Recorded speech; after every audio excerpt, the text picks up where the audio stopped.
Hello and welcome to my Doom WAD review of the Talosian Incident. Today we are looking at a 20 map megaWAD that was released on June 11th, 1997, created by a group called the Black Star Coven. The project was moderated and led by John By, aka Gestalt 666. Other contributors were Malcolm Saylor, Dan Huff, Ola Bajorling, Brian Owens, and Dave Tolwyn Shaw. Before we begin the review, allow me to introduce myself. My name is Vela, and I have been playing Doom for the better part of my life. I love exploring games where I can soak in the atmosphere. That's one of the reasons this WAD caught my attention a long time ago. It's an interesting piece of Doom history back in the era of 90s WADs. Since I have never seen anyone on YouTube review it, I decided to make this video. The Talosian Incident is a good reminder that Doom isn't always about ripping and tearing. There is also a strong element of horror going back to the original games. This review was done as a continuous playthrough with a few maps redone for Pistol Start. I chose to play like this because it is impossible to get 100% kills throughout the full WAD without cheating. Some maps are not designed for UV max stats. DSDA Doom is my source port of choice, and I keep everything strictly vanilla. With all that said, let's begin. This is the Talosian Incident, a requiem for Doom. Here we are. The Talosian Incident begins with ominous music creating a sense of dread. You are all alone and can feel the isolation. The pilot didn't survive. To understand the situation, we must read the text file that came with the WAD. Beyond the spooky music, we are greeted with silver tech-based walls, a small hint of what is to come in the design department. The door behind the captain's chair leads to a long hallway.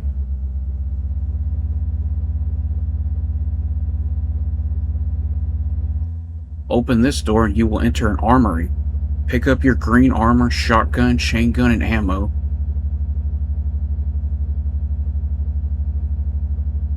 Both paths lead to a long silver hallway stretching forward. This room reveals the crew that the text spoke of. They are resting in what my imagination tells me are cryo sleep pods, kind of like in the Alien films. These beds are a fine example of Doom cute. This room shows the reactor that the text file spoke of and 4 radiation suits. You might be wondering if you'll need one or not. We will see very soon. Back in the starting room are 2 elevators to the east and west. The east path will lead you down this silver corridor with a pole. One door is jammed, the other gives a radiation suit and leads to this area. Pick up the blue key in a room of damaging floors. I'm not sure what this room is supposed to be, but I'm assuming it is some kind of lunch hall made dangerous from radiation. Back down another long corridor will lead to this brown room with this. What is a Revenant doing in here? You can't damage him, and that's why you can't achieve 100% kills in this map. If you try to id-clip into the space to wake him up, he will be more than delighted to punch you for disturbing him.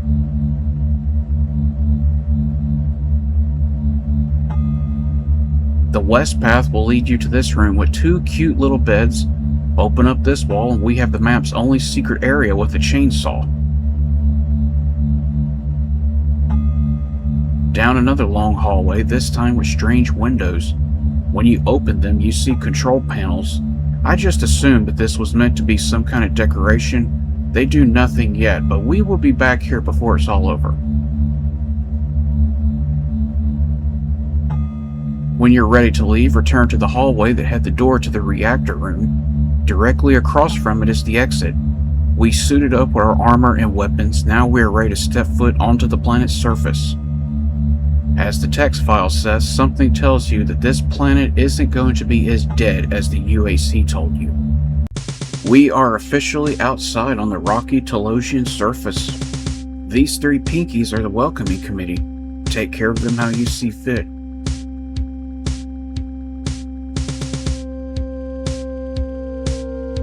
carries a chainsaw from the dark room they left. This is the ship. I think it looks pretty cool with that blocky Doom cute style.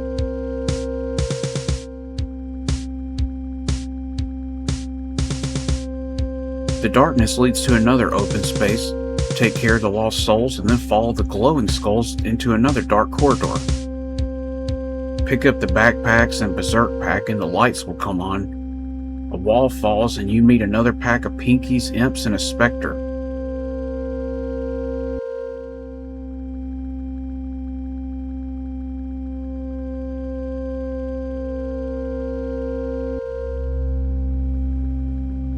Another room has opened outside.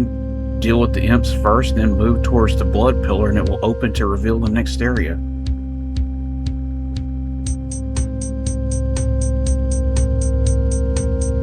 Green torches in patterns highlight the strange canyon populated with pinkies, imps, and lost souls. There are also 2 cacodemons hiding, but you don't have to face them right away. Press the miscolored pillar and it will lower to reveal the secret of this map.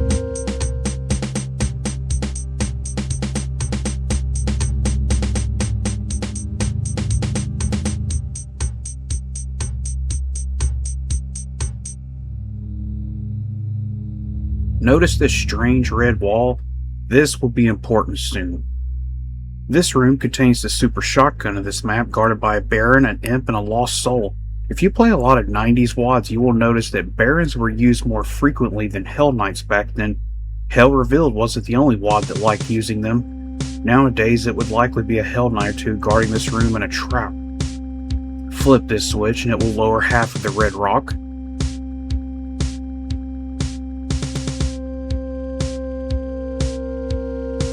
After you've dealt with the cacodemons, press this switch and now the red rock reveals another identical face switch. This lowers the blood fall that is a portal to the top of the cliff. When you climb down, this rock pillar will collapse with a Baron and several imps.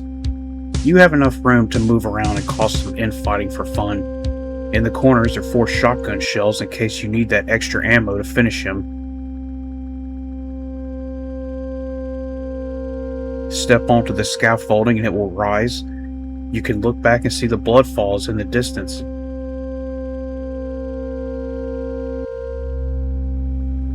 Follow the path and that's the end of the level. This is the first map by Malcolm Saylor. His name will feature more prominently as the WAD progresses. I love the use of the dark halls and the green light torches. The MIDI track is foreboding yet more upbeat than the music from the previous level. The beginning of this level picks up where the previous ending left off. 2 super shotguns sit for the player.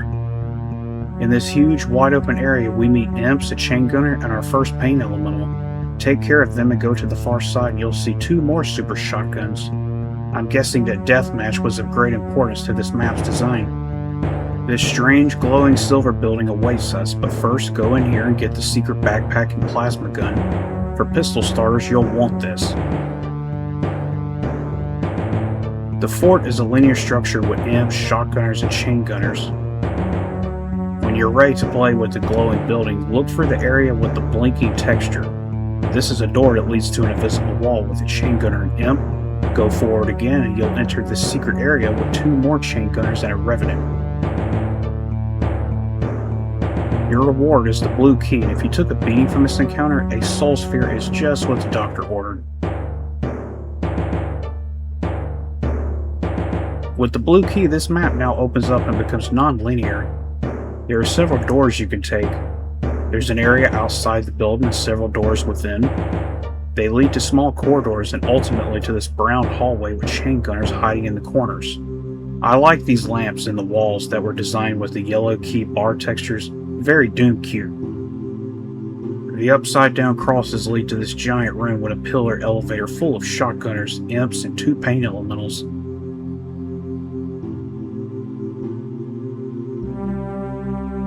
Once they are taken care of, you can ride the pillar to the top, deal with the chain gunner imp, and flip the switch. Sit back and enjoy the ride as you go to the very top of the tower and see a fire texture. Inside of it is the yellow key. If you were paying attention, yes, we picked up 2 keys that were tagged as secrets. What can I say, this is a 90s WAD, so expect to see strange design choices. I love this skybox. The orange horizon looks so cool from the windows up here. You can find the yellow door outside back through this area. Go in, waste the imps, then you're presented with a choice of 2 doors.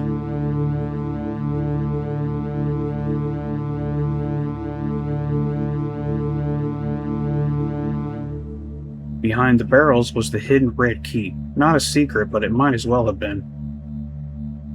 Into the red door. First things first, got to destroy the barrels. This is pretty cool. I like the placement of these wall lights. It looks like something out of the original Star Wars trilogy. Press the pillar with the heart and it will open the path forward. Get rid of the chain gunner and shotgunner. This is good use of horrifying decorations in this room.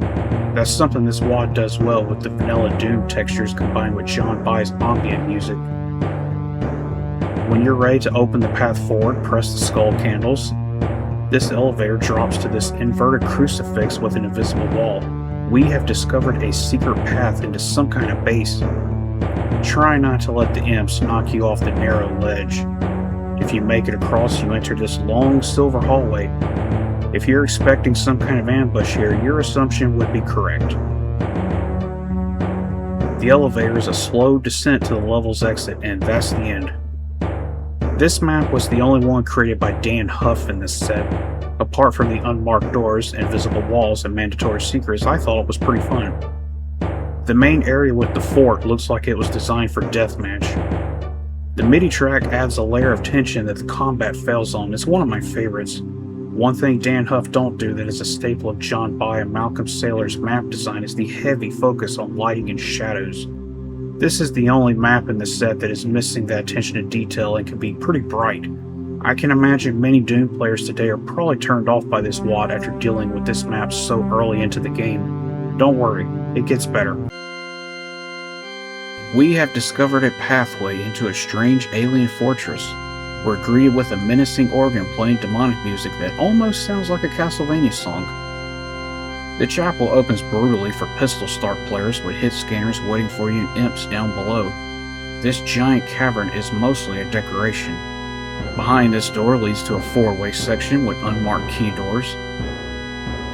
Open this door and it immediately opens the one behind you for a surprise chain gunner. The yellow key is guarded by a Hell Knight, 2 Pinkies, and imps.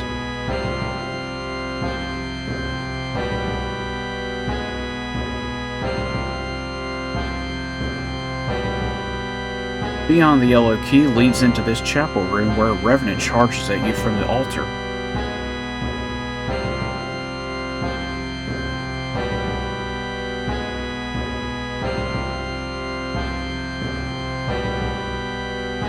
Press the faces in these rooms to lower secrets, one on each side, but be careful for the surprise imps.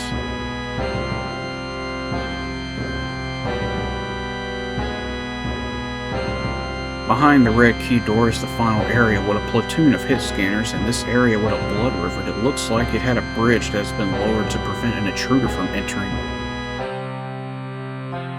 The Pinkies aren't your only concern. There are 2 chain gunners and guard towers that are impossible to snipe from a distance, so you have to drop into the blood and find a place to climb up the ledge and deal with them.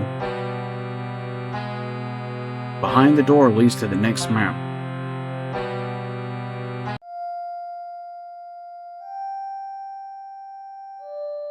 Five levels in, the Talosian Incident earns its notable reputation for atmosphere, ambience, and something that we now call liminal spaces.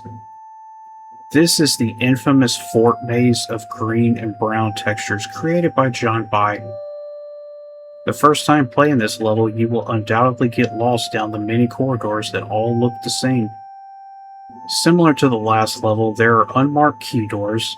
You will likely stumble across the ending without the necessary keys, leading to a nerve-wracking expedition back into the maze, searching through hallways that look indistinguishable from one another. In the opening large room, watch for the chain gunners up high in the guard towers. Flip the switches up there and it opens the way forward into the halls. To make matters easy, your first trip should be for the blue key. When you reach the chainsaw room, go into this room with the imps. Taking care of them will open another door which gets you the blue key. Check out this throne. I think it's too big for a baron. Someone else likely was using it, he's simply on guard duty.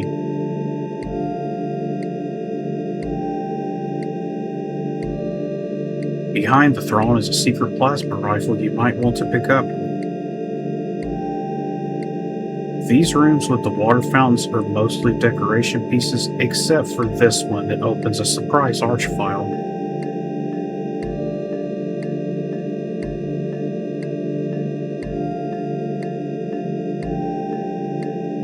Down another path leads to brown bricks and a Hell Knight. Take this area slowly as it begins to reveal one of John By and Malcolm Skeller's favorite monster placement quirks. These guys love hiding enemies in corners to make ambushes when you walk in. Another room has this arch file waiting for us. Try not to get zapped.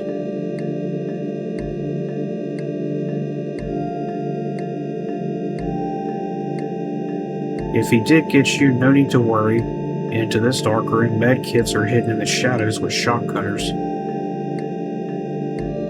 Down another hall, a revenant will find you and more shotgunners. This is where the yellow skull key is hidden and glowing from afar.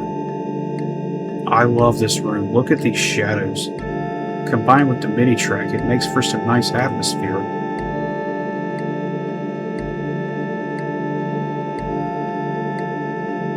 With both keys, you go back into this room and enter this door.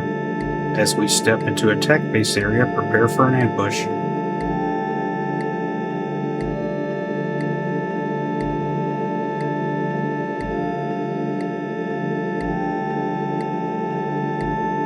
More enemies hidden in corners in this room with the red key. Now we are ready for the final battle. Imps and a mancubus sit waiting for you in the computer room. In the text file, it mentions some device that is jamming the distress signal of your ship and keeping you stuck here. I guess we found it. Can anyone tell me what this is? It looks like something from Star Wars Dark Forces. This replacement of the Romero's head is the only non-vanilla texture throughout the entire map set. Whatever it is, destroy it, and that's the end of this long map. Your ears are ringing with what I can only assume is the destruction sound of the computer device, or some kind of alarm system. If you thought the long maze was over, I have some bad news for you.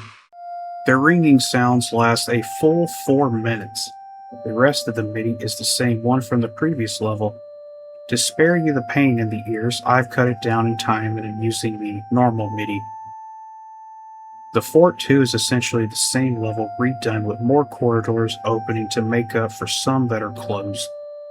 The first thing you're going to want to do is retrace your steps all the way back to the start, thinking that is the exit.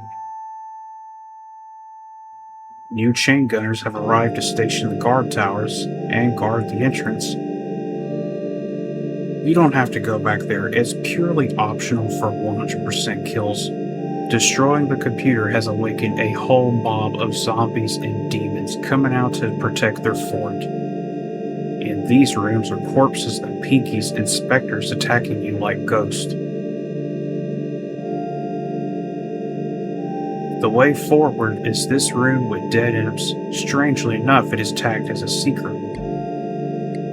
Flip the switch and then open this door to see a double staircase. I can't explain why, but this is a room that I like. It looks like a liminal space.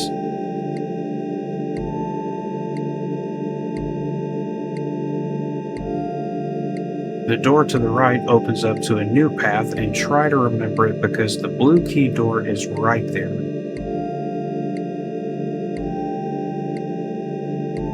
Another big square room with barons and hit scanners inside leads to a long hallway. Flip the switch and release the arch file.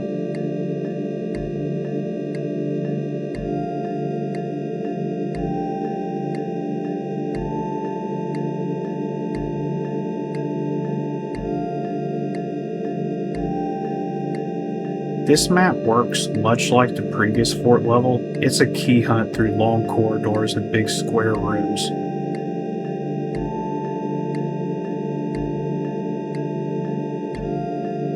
I like this trap with the blood fountain that locks you in. You have to press the switch to get back out and deal with the imps in the corners.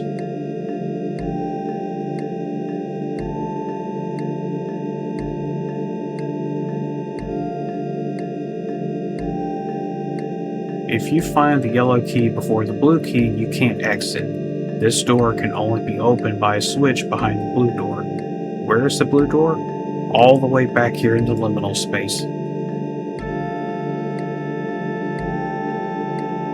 I'm sure many people get lost in this map the first time you play it. Both fort maps are the kind of design where the player can get stuck for an extended period of time wandering around and listening to the MIDI. The music is effective. Despite not being fun to play or having memorable combat encounters, the one thing these maps do make up for is the use of lighting and atmosphere.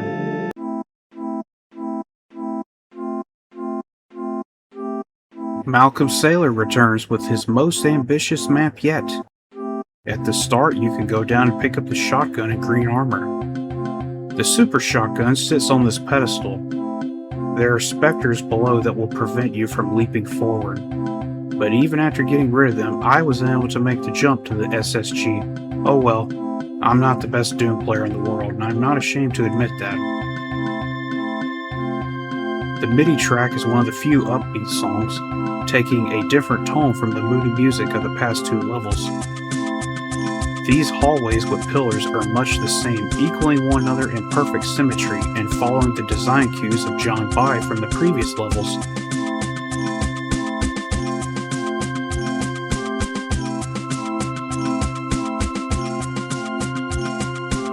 Arachnotrons are introduced in this level, and Malcolm Sailor knows how to effectively use them with small mobs of enemies. This key has a trap that reveals before you touch it, lessening the cruelty that a player might be expecting from Plutonia and the many legendary megaWADs influenced by the Casali brothers.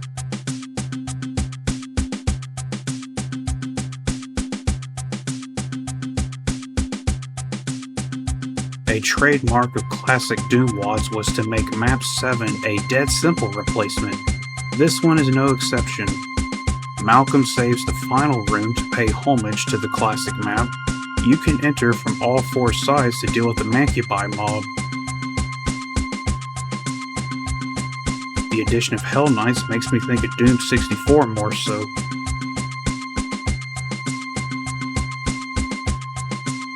After the final Mancubus is taken out, the walls lower and you are swarmed with Arachnotrons. Fighting in this dark room requires running around the shadows. I quite liked it, and it was the most fun fight of the WAD so far.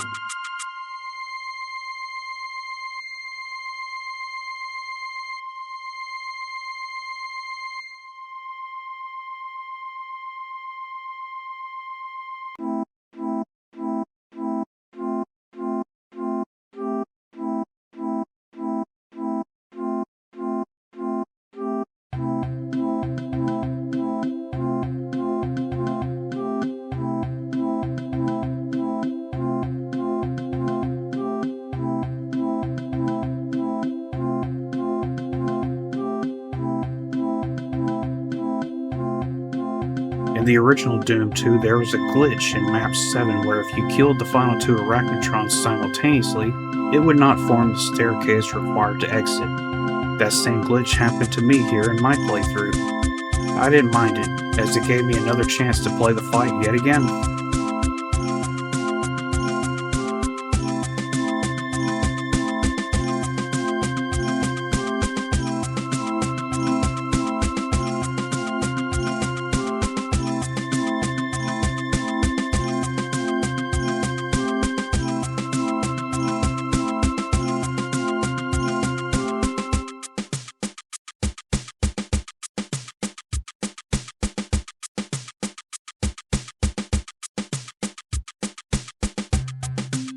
After the wandering maze levels, this one is a nice welcoming change and I enjoyed it.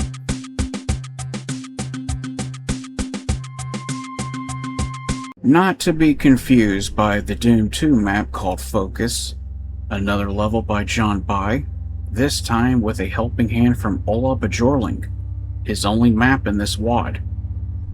You start in a brown room ambushed by hit scanners who see you before you descend. Perfect symmetry of identical hallways, one leading to a switch to lower the bars around the blue key, the other to lowering the pedestal itself. The music has shifted back to scary ambience. It fits in this room with the burning barrels and John By's focus on flickering sectors in the frames.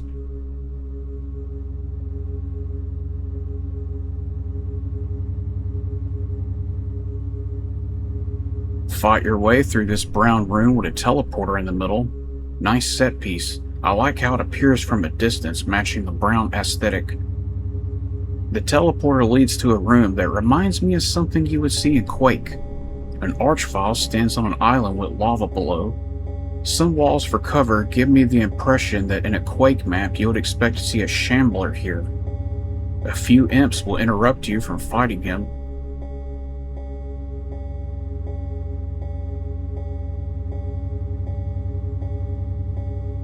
Take him out and press a switch to raise narrow bridges to the island.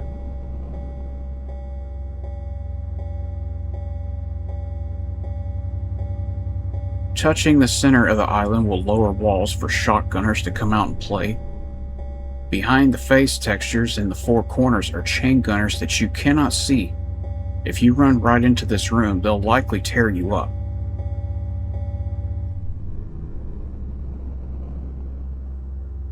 An unmarked yellow key door is on one side. On the other is stairs with a pinky and a switch that reveals the yellow skull key. I thought this was a cool detail. Behind the door leads to a room with two choices, left or right.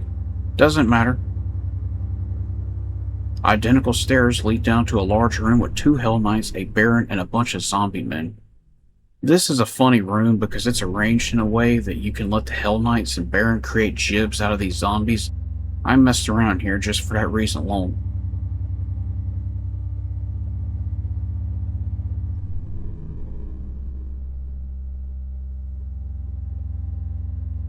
This altar with the corpse and red key is another nice detail I like. It goes well with the scary atmosphere and similar design choices in John By's maps. Overall, it's a decent map, but it certainly feels like something that was made for Quake instead of Doom. You start in a brown square room with shotgunners alerted to your presence. John By leads us here. Thankfully, it's not another long, confusing maze, but it has a fitting MIDI track to build up tension of being lost and wandering around. This giant square room is filled with small mobs of enemies and chain gunners high above to snipe you. It's very similar to rooms in the fort. Beyond the door leads to several paths. Some of these rooms have nice decorations with the vanilla textures and make for good places to sit, chill, and soak in the ambient music.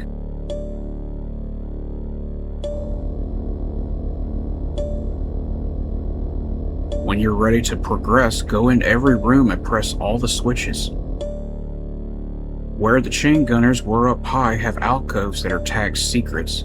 Going up the stairs will lead to more hit scanners and secret areas. The switches in here will open more paths. This is a cool view from the window with that nice orange sky. A soul sphere in one alcove will open up a surprise revenant. The unmarked yellow key door opens to this green marble room with caged mancubi. This room reminds me of Mephisto's mausoleum in the master levels for Doom 2, as well as part of Administration Center in TNT. Thankfully, the mancubi aren't as hard to deal with, and you don't even have to fight them. You could just run in, grab the key, and get out. This unmarked door opens with the blue key. Fire once and wake up all the hit scanners. Through the brown rooms leads to gigantic areas. This level is called the Palace, so I assume this is a room of great importance. A red carpet leads to the stairs, and there are so few hit scanners populating it, Only one Baron to pose a small threat to the player. That's all for this area. You might be wondering, where do I go next? This door is the path forward. Another big square room. Where the pinkies are behind the bars is the exit. To open it, you need to go in here, clearing out all the hit scanners. Check out these stairs. I love this. Another liminal space similar to that one room in the fort. Up the stairs is this room with a plasma rifle serving as a trap. Remember how in the fort there were enemies hidden in corners? This room is designed to ambush the player. The attention to detail to the shadows illuminating the top decoration is impressive.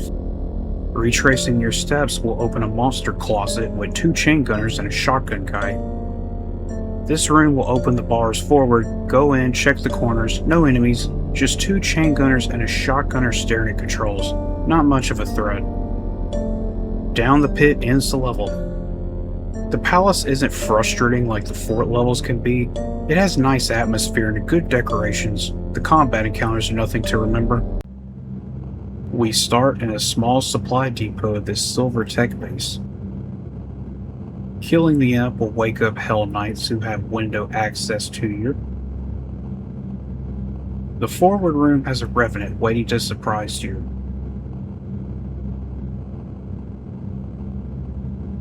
Two paths lead to identical silver rooms with beautiful shadows. Watch for the chain gunner surprise that drops from this wall. Go through here and make sure you take out the chain gunner in the wall. Then do it again from the other side. When you're ready to progress, remember that this is a door. Go in and run to the red key. Picking it up will begin a teleporter ambush of specters and a Baron. I love the use of specters here in the darkness with low lighting around shadows. It's a smart way of taking advantage of their textures, making it difficult for the player to see them properly.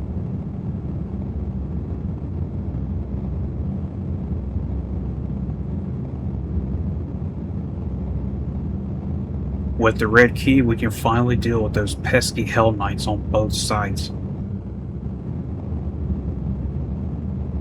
This room reminded me of the starting room in Map 6 of Doom 2. It has some cool shadows.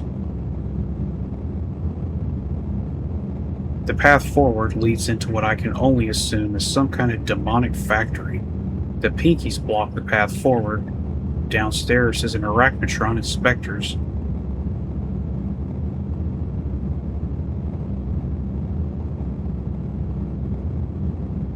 That switch raises some steps to the area with the Baron. Deal with the pain elemental and it will raise a switch to extend a bridge forward.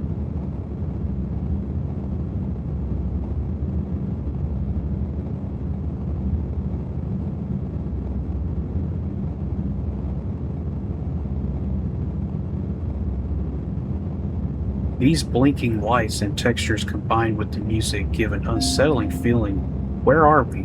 In some kind of technological hellscape for all I know. The next room has 2 cacodemons, a pain elemental, and arachnotrons up high to snipe away. You can mess around to try to get them to infight, but the pain elemental is the only real danger here. With the blue key, all you have to do is go back to that room and flip the switch and this map is done.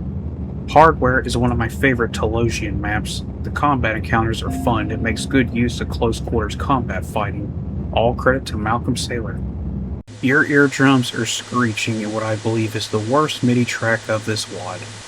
If you're playing through a PR Boom source port, this level is the first demo that plays and the MIDI alone may scare you away from the WAD altogether. It's a pity because this is one of the best levels. Beyond the starting area leads to a circular room with great lighting to see Hell Knights come out of the shadows. This is a tough map on the combat side of things. Malcolm Saylor decides to roll out the heavies of the Doom 2 monster roster to make the most challenging encounters we've seen yet. These are rooms with revenant ambushes, arachnotrons, and even a mancubus waiting in close vicinity.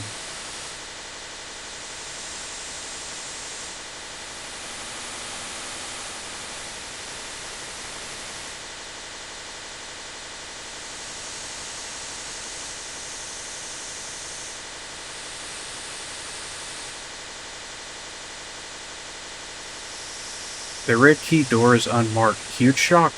Go in and say hi to the Archie who is waiting on you.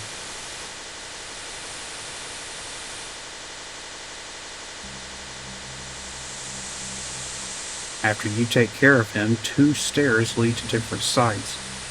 The radiation doors are the way forward. This one will lead to small corridors of tough enemies creating the trail to the blue key.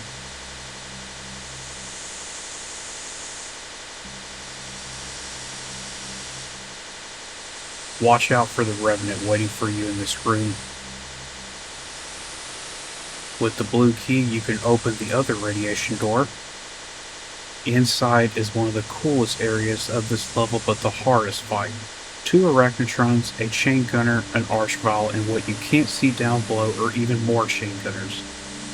This is the kind of combat in tight spaces that is prominent in old 90s era WADs.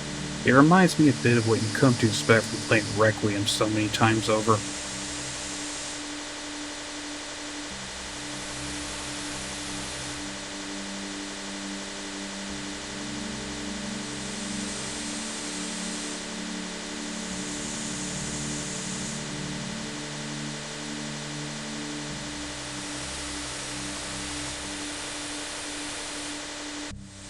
Behind the yellow key is a secret rocket launcher that would have come in handy sooner. The final room is this cool liminal space sticking to the Talosian aesthetic. I enjoyed this map. It was fun despite the MIDI track being my least liked of the WAD.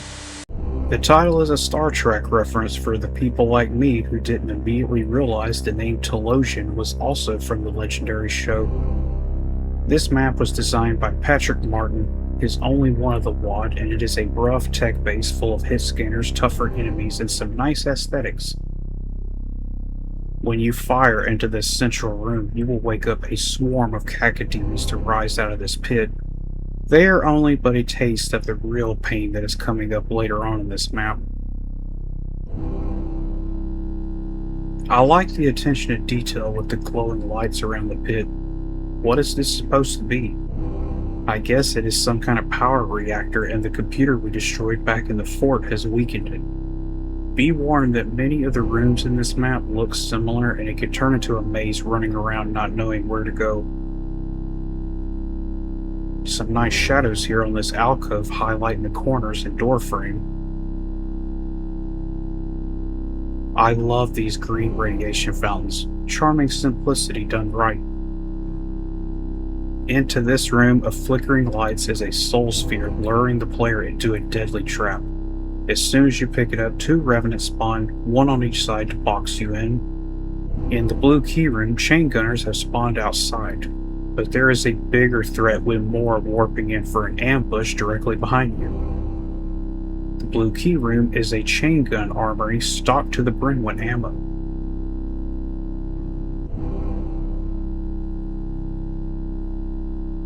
This room with the opening and closing windows reminds me of Map 5 from Doom 2. One side is a box crate maze, and the shadows are even similar to that level.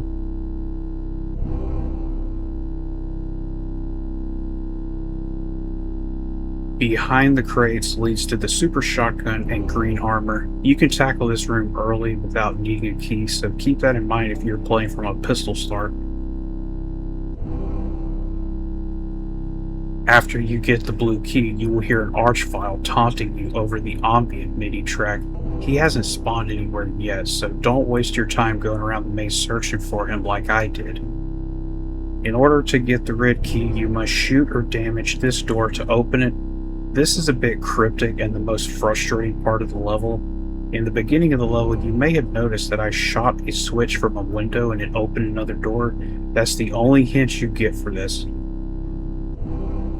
The red key is to be used back in the box crate room. As soon as you flip this switch, Barons teleport in and the archvile. The lights go out and he begins resurrecting all the enemies you downed in this room. Sometimes he'll follow you right into the room and zap you. This was the smartest placement of an archvile in the WAD. Most of the time he is just thrown in rooms as a higher tier enemy.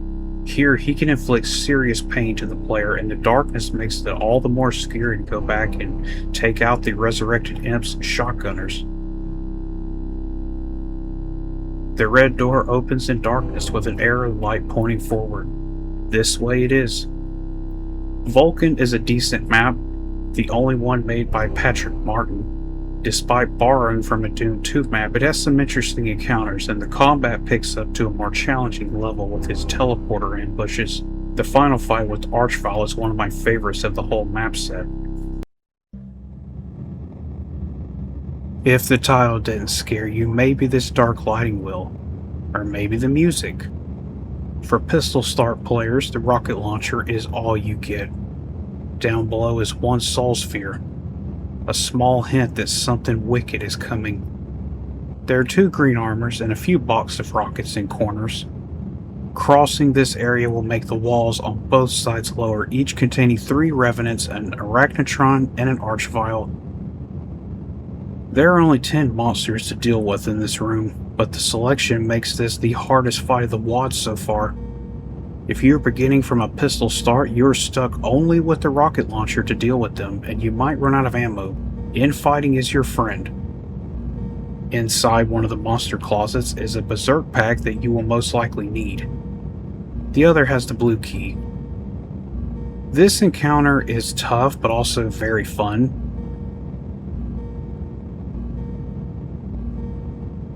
The blue key opens up this teleporter.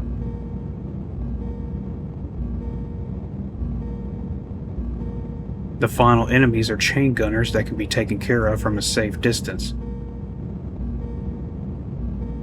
This glowing teleporter is a death trap. The end of this level blends in with what will be the next one.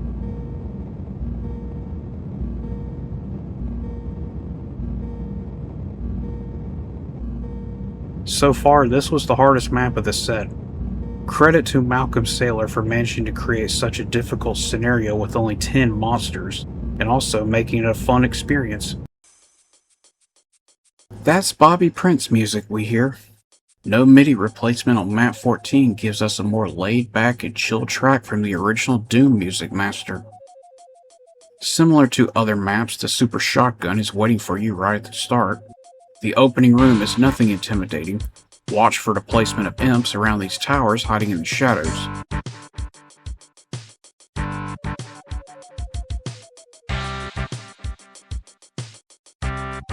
After you've mowed down a trio of cacodemons and hell knights, it's time to go searching for a key to unlock an unmarked door. Fighting enemies in the dark with low lighting and shadows keeps up the Talosian theme despite the lack of an ambient track in this level. This map is full of mid to high tier enemies, which is one of Malcolm Saylor's calling cards. This room with switches full of cacodemons has the red key guarded by a lonely baron.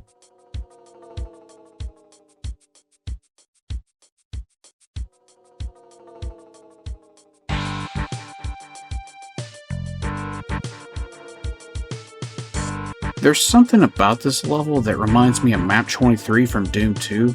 I can't exactly put my finger on what it is, but the aesthetic and design bring me back there mentally. After dealing with the Archvile in this room, we meet the first spider mastermind of the map set, complete with her own arachnotrons to infight with her. Now I'm starting to have flashbacks back to Barrels of Fun.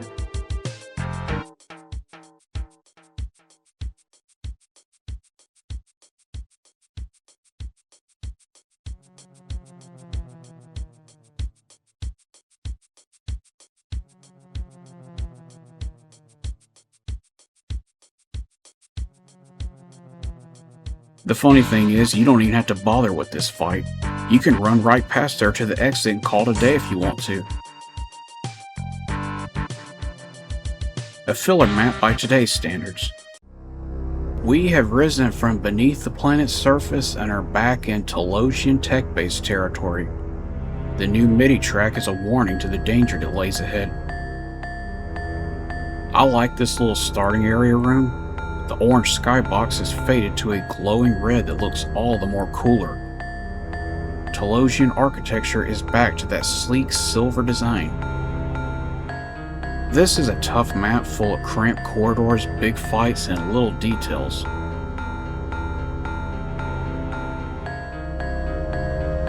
Look at these pipes moving up and down. I wonder what they do. Maybe they power something related to the base. This map was designed by Brian Owens and is his only one in the entire set. That plays into a theme where other authors outside of John Byrne and Malcolm Saylor only have one map to their name. Essentially, it is a key hunt through tough fights with tiny red switches and walls that will confuse you. Many-tied corridors consist of close quarters combat with imps, lost souls, and then smaller rooms like this one containing Hell Knights and a Baron.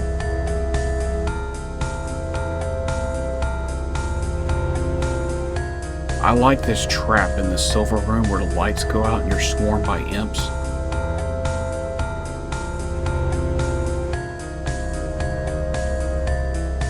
Once you have the blue key, you may think that it opens up the red key in this room, but it don't. You have to find a way to the top floor.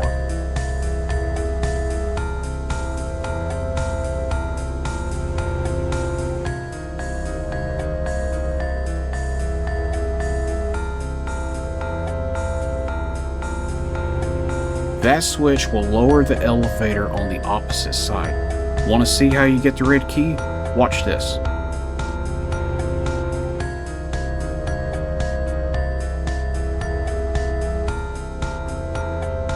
Behind all these imps is a door with a revenant hoping to sucker punch you. This level contains the alternate exit leading to the secret level. It's something you can easily gloss over on first inspection and completely miss. The final fight is this silver room with revenants, barons, and a hell knight that often gets stuck in the doorway.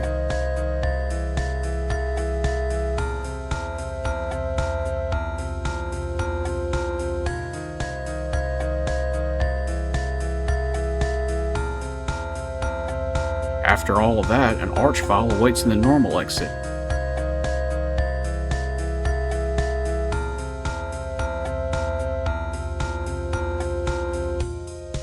To reach the secret level, we must go back and see a new wall that has dropped. This is a tough map due to how cryptic it can feel. You might get lost wandering around wondering, where do I go next? What switch did I miss? Amidst the confusing pathways, there are some decent fights that are fun and pose some challenge. Despite the name, this opening area reminds me more of Fortress of Mystery rather than anything to do with Episode 3 of the original game. The Barons are your first enemies in this dark room.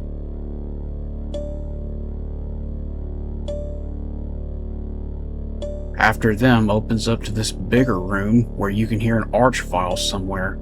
He's at the top of the pillar. Press a switch to lower a wall and deal with a horde of pinkies.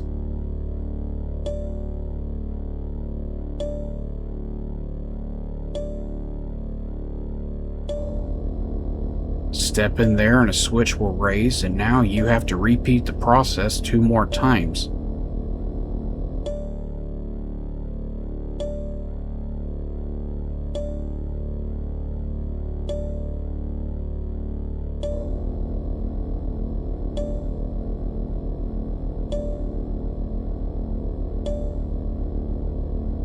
The last switch lowers the wall to a gigantic room with some barons.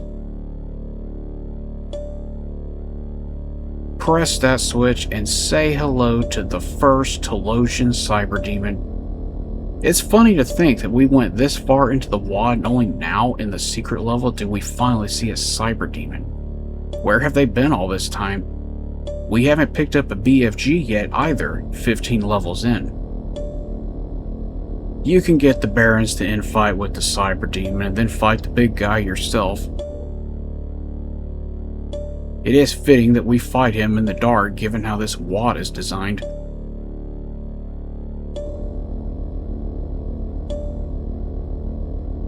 Another switch will lower more walls and the archvile finally teleports in, ready to play. Now that you see the arachnotrons, you probably guessed that this is a Malcolm Saylor map. He loves to use them, and once again he proves to place them effectively for fun combat scenarios.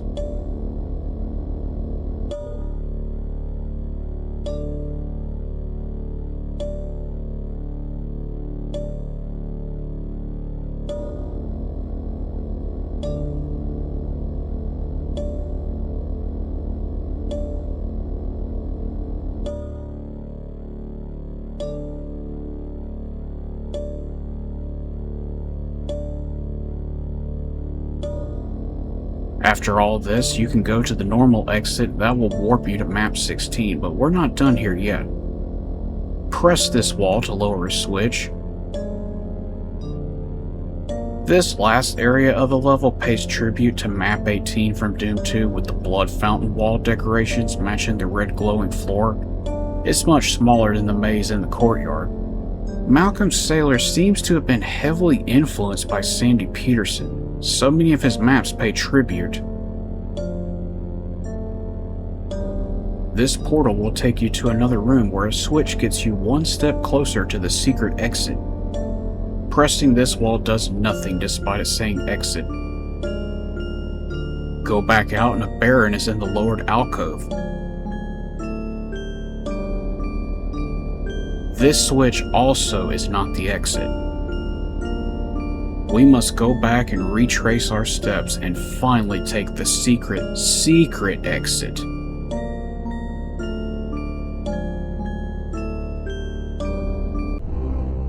From the name alone, you can probably tell this is a gimmick map. The gimmick in question is quite interesting. At the beginning, there are 4 paths you can take. This one is marked as bad and will end the map in case you didn't want to play it. I took the path with the chainsaw, and the first thing you're greeted with is this decoration. I think now is a good time to talk about who these map designers were. The Black Star Coven later rebranded themselves simply as the Coven. At one point, they owned the domain name thecoven.com, and I was able to pull up something from the Wayback Machine showing their website. The Commander Keen replacement is their way of saying goodbye to Doom as they plan to work on Quake mods. Now that answers why some of the maps feel like they belong in Quake more than Doom.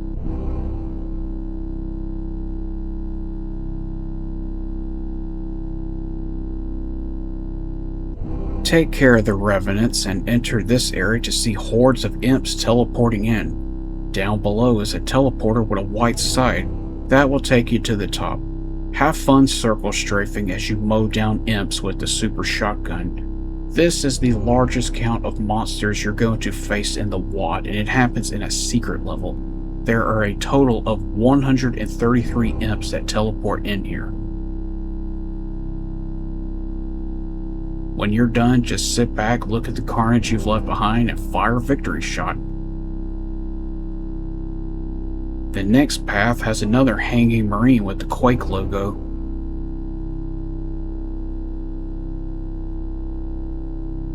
A pain elemental and 2 cacodemons show up in this room. The floor is not damaging, but for the life of me, I couldn't reach this soul sphere.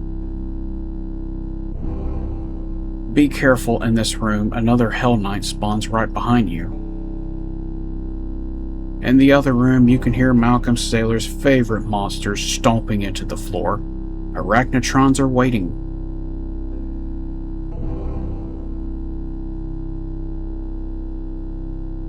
The rest of this map is a breeze with easy fights.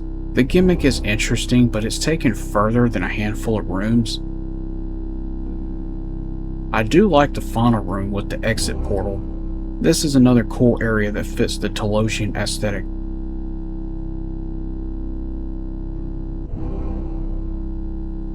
We have fought our way through underground mazes and demonic tech bases. Now John By takes us back to the open world where our adventure began. This is the hardest level to pistol start. In the beginning there are 3 imps. When you open the door, you are swarmed by pinkies, shotgunners, and chain gunners. Several are on ledges with no cover at all. This is how I managed to get by pistol starting, in case you need some tips for your own playthrough.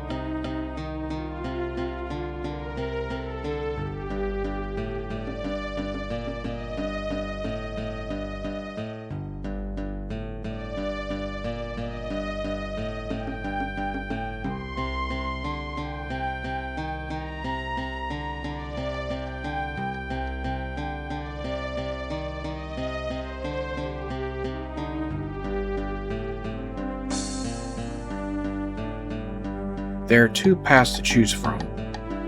The right will take you up a valley into a locked fort guarded by chain gunners.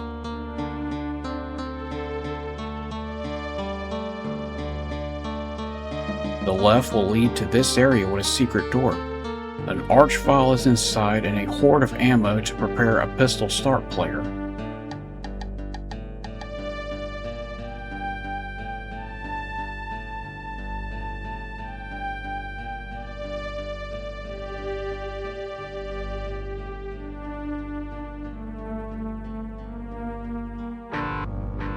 It's a John By map, so we already know what to expect.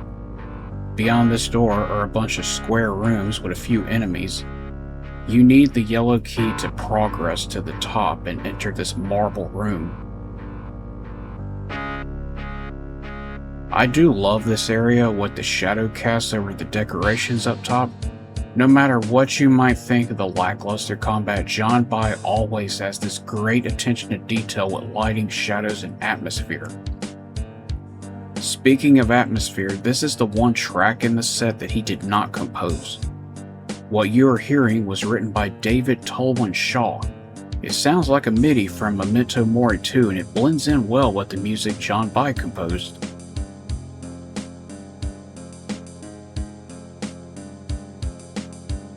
Beyond the marble rooms lead to the Spider Mastermind. Take her out and this switch will open the locked door on the other side of the canyon. As you retrace your steps, there are more monsters.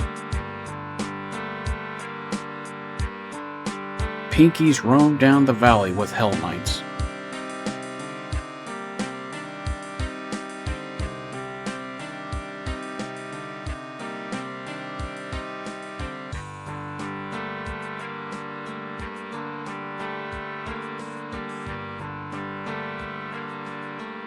Go in and the level ends just like that, short and sweet. When you open that door, you hear the icon of sin taunting you. What's in this hole? All of the weapons, the first megasphere of the WAD, and finally the BFG is all ours. To go this long without the BFG and finally get it almost feels like cheating. So what are you supposed to do in this map? Flip the switch and you may not see anything happen just yet as random enemies begin spawning in. There is no wall icon of sin to deal with. Instead, you just have to wait and survive wave after wave of demons spawning in. In the middle is a bridge that is slowly rising out of the lava to allow you to cross the path to the other side. There is a soul sphere to make up for loss of health by the time it arrives.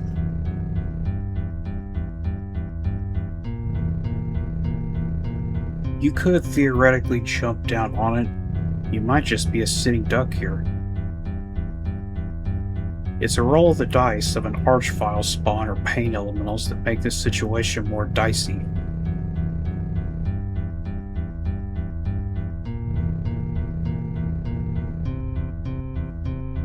If you do accidentally fall in one of the pits, don't worry. There are teleporters to take you back to the other side.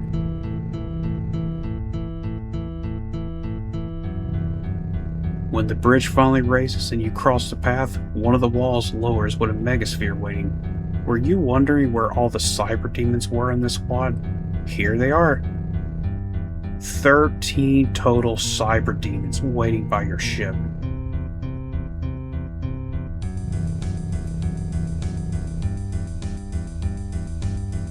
Remember that throne we found back in the fort? It was too big for the Baron in that room. Maybe it was for a cyber demon and he was out with the rest of the big guys hunting in the great outdoors. Kudos to Demo Gorgonzola for that comment. He is one of the few people who has played this entire WAD on YouTube before I decided to create this review. Back in the beginning of this video, I said it's impossible to get 100% kills throughout the entire WAD. The first level makes it difficult, but this encounter is one that I didn't have the skills or patience to survive. According to Doom Wiki, speedrunner Brian Nesser, aka Anima0, managed to complete this map with 100% kills. Congratulations to him for a massive achievement. To finish the map, all you need to do is open the door to your ship. Avoid the cyber demons long enough to go in and press the switch. Malcolm Sailor saved his best for last with this penultimate map. Of all of his levels, this one is my favorite. It does something unique with the Icon of Sin that I had never seen done before. At its heart is a survival map, and it is done so well. I would love to see more maps designed like this.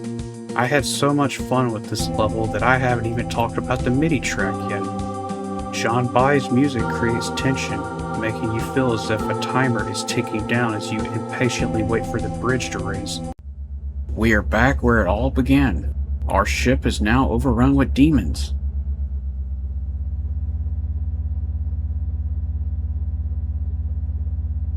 I wonder if it had anything to do with that revenant that was stuck in the portal. You will spend this map retracing all your steps and fighting monsters along the way. Even in the end, John Bai chooses not to make the player uncomfortable with monster density. Only a few times do things get a little tense fighting in cramped spaces, but it's not much of a problem.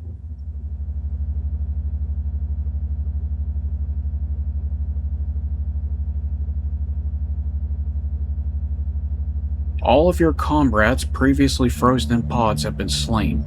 A plasma rifle and ammo sits on a bed.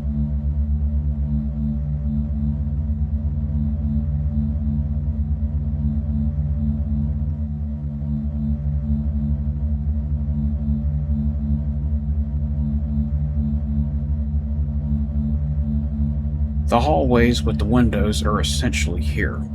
You need to open the controls to unlock the doors leading into the reactor and armory rooms. Inside the reactor is now a hole in the floor. This room is where the Revenant was previously in the portal. What is there now? It's a voodoo doll. I'm going to chalk this one up to some form of demonic magic meant to confuse and torture the player. The secret area is still there, but a lost soul is inside instead of the chainsaw. When you're ready for the final battle, you go to the bridge. In the armory, a mancubus is the only thing waiting for you. The final room has an archvile, barons, a specter, and imps. I lured the Archie out and he resurrected the mancubus.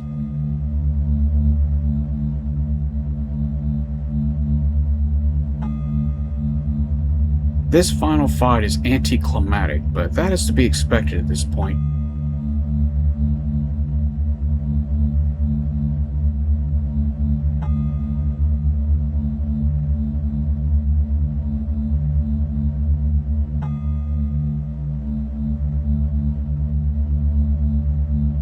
Hell has been slowly distorting the bridge while you were away. The walls have changed, there are a number of demonic decorations. The addition of trees inside is pretty funny. I don't know how they grew through silver steel, but you just have to use your imagination. One of my favorite things in the original Doom is in episode 2, seeing all the hell textures slowly taking over the UAC base. This reminds me of that.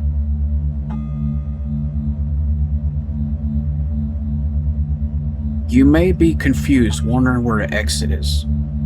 When you're ready to finally end this WAD, just go to this wall and press it, and that's the end of the Talosian Incident. There is no end text, you're transported straight to Map 19 of Doom 2. Check out the Citadel with that cool red skybox.